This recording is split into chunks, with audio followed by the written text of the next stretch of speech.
Selamat pagi, salam sejahtera untuk kita semua. Dari Bukit Sion, Makale, kami menyapa ibu bapa, saudara-saudara, lewat doa, pujian, dan refleksi firman Tuhan pada pagi hari ini. Semoga kita semua sehat, dan sebelum kita melanjutkan aktivitas kita, mari kita awali dengan firman Tuhan. Kita berdoa. Kami bersyukur kepadamu ya Allah, karena pada pagi hari ini kami boleh menerima anugerah keselamatan yang asalnya dari Tuhan sendiri. Kami percaya kami kuat, kami menikmati hari baru karena kasih sayang Tuhan. Kami akan membaca dan mendengarkan firman-Mu. Ya Roh Kudus, baharuilah dan sucikanlah hati kami. Dalam nama Yesus Kristus kami berdoa. Amin. Ibu bapa, saudara-saudara yang dikasihi Tuhan, hari ini Jumat 14 April 2023, kita akan membaca firman Tuhan dari Kolose pasal 3 ayat 11 hingga ayatnya yang ke-17.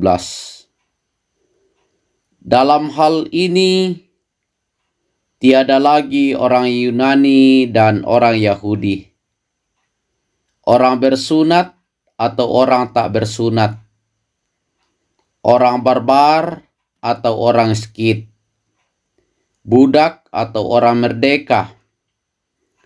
Tetapi Kristus adalah semua dan di dalam segala sesuatu.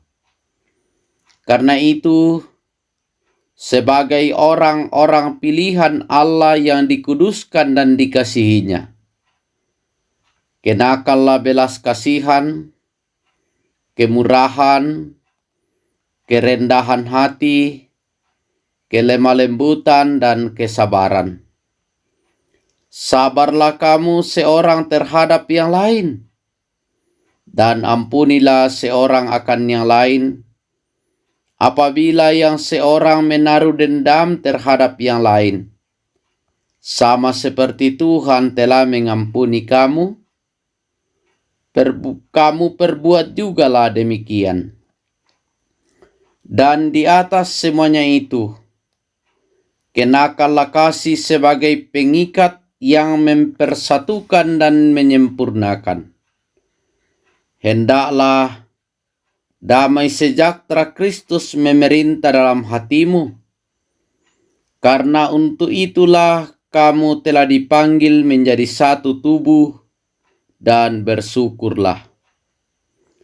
Hendaklah perkataan Kristus diam dengan segala kekayaan di antara kamu, sehingga kamu dengan segala hikmat mengajar dan menegur seorang akan yang lain, dan sambil menyanyikan mazmur dan puji-pujian dan nyanyian rohani, kamu mengucap syukur kepada Allah di dalam hatimu. Dan segala sesuatu yang kamu lakukan dengan perkataan atau perbuatan, lakukanlah semuanya itu dalam nama Tuhan Yesus, sambil mengucap syukur oleh Dia kepada Allah Bapa kita. Amin. Bapak, Ibu, saudara-saudara yang dikasihi Tuhan, dari bacaan kita pada pagi ini, dari Kolose pasal 3 ayat 11 hingga ayatnya yang ke-17, disimpulkan dalam satu kalimat pendek, hidup dalam kasih, atau dalam bahasa Toraja, tuolan Pak Kaboro. Bapak, Ibu, saudara-saudara yang dikasihi Tuhan, tentu kita sebagai orang yang percaya kepada Kristus kata kasih seringkali menjadi idola kita. Ada satu lagu dari Kidung Jemaat 434 mengatakan begini. Allah adalah kasih dan sumber kasih, bukalah hatimu bagi firman-Nya.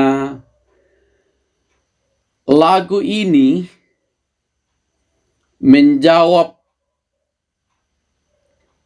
kebutuhan-kebutuhan kita, bahwa karena kita hidup dalam kasih-Nya dan melalui Kristus yang mengasihi kita, kita telah ditebus dari kepanaan dan dipanggil menjalani hidup sebagai orang-orang yang dikasihi dan mengasihinya. Bapak, Ibu, saudara-saudara, apa yang kita baca pada pagi hari ini mengingatkan kita bahwa Allah sebagai kasih yang dinyatakan di dalam hidup kita. Kasih-Nya itu mengalir kepada kita seperti air yang tiada pernah berhenti.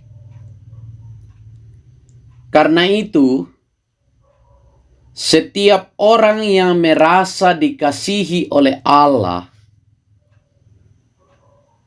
hidupnya harus berdampak bagi orang-orang yang ada di sekitarnya.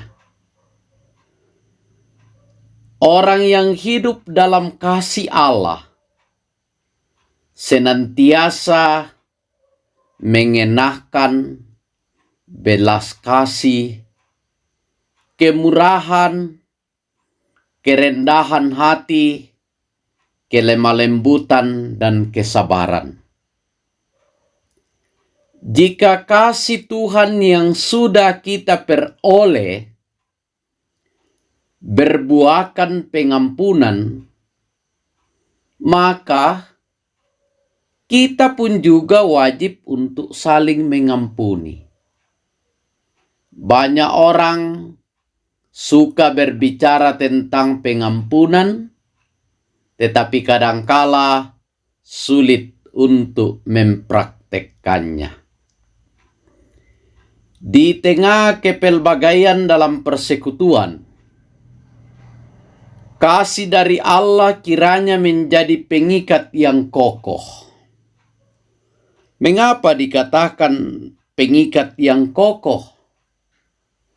Karena kasih Allah itu mempersatukan dan menyempurnakan kita. Sehingga dalam ayat 15 di situ dikatakan, hendaklah damai sejahtera Kristus memerintah dalam hatimu. Kalau damai sejahtera Kristus memerintah dalam hati kita, maka tidak sulit bagi anak-anak Tuhan untuk selalu mewujudkan kasih kepada setiap orang dengan rasa syukur. Ibu bapa, saudara-saudara yang dikasihi Tuhan, apa yang harus kita perbuat ketika kita sudah dikatakan hidup dalam kasih? Yang pertama, hendaklah perkataan Kristus diam dengan segala kekayaan di antara kamu. Perkataan Kristus itu menjadi pegangan bagi kita dalam menyatakan kasih. Yang kedua, hendaknya kita selalu berhikmat dan menyatakan puji-pujian kepada Tuhan. Dan yang ketiga, sebagai orang yang hidup dalam kasih, dia harus menampakkan identitas Kristus lewat perkataan dan perbuatannya dimanapun ia berada. Karena itu, baiklah kita sebagai anak-anak Tuhan tetap menyatakan kasih Allah, karena kasih Allah yang kita imani itu adalah kasih yang kekal, kasih yang tidak terbatas, dan kasih yang mengampuni dan melayani. Roh Tuhan menyertai kita. Amin. Kita berdoa. Terima kasih Tuhan, karena Engkau mengajar kami untuk hidup dalam kasih. Terima kasih atas firman-Mu pada pagi hari ini. Kiranya kami semakin menikmati kehidupan karena kasih Kristus yang kami lakukan. Berkati aktivitas kami hari ini. Berkati semua warga jemaat, warga masyarakat, kuatkan, segarkan mereka. Yang sakit dipulihkan, yang berduka dihiburkan. Berkati kami sebagai petani, pegawai wira swasta. Tolong kami semua. Berkati anak-anak kami, berkati yang sedang menuntut ilmu. Kasihani kami, biarlah kami tetap melangkah dalam kasih dan damai sejahtera bagi semua. Dalam nama Yesus Kristus kami berdoa. Amin. Terima kasih Ibu Bapak, Saudara-saudara. Selamat pagi, selamat beraktivitas. Tuhan memberkati kita semua. Haleluya.